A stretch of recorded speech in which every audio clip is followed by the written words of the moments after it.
Hello friends, welcome to latest leaves and lines.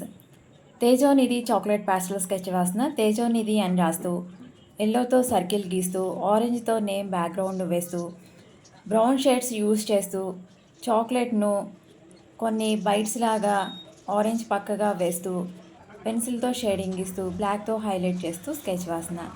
తేజోనిధి నేమ్తో search చేస్తున్నప్పుడు ఏ products కనిపించలేదు, అందుకే చాక్లెట్పై తేజోనిధి name రాస్తూ స్కెచ్ వేస్తున్న. తేజోనిధి నీ నేమ్తో ఈ స్కెచ్ నీకు నచ్చుతుందని అనుకుంటున్నా. తేజోనిధి నేమ్కు వెలుగు అని అర్థం. ఒక్కొక్క నేమ్ 5 టైమ్స్ కన్నా ఎక్కువ సార్లు చెప్తున్నారు. మీరు కూడా స్కెచ్ చూసినప్పుడు నేమ్స్ చదవండి. ఈరోజు మీ నేమ్తో స్కెచ్ కనిపించలేదని డిసప్పాయింట్ కావద్దు. మీలా అందరూ చూస్తారు కదా, వాళ్ళ నేము యూట్యూబ్లో కనిపించాలని తప్పకుండా మీ నేమ్తో కూడా స్కెచ్ వేసి పెడతాను, చూస్తూ ఉండండి.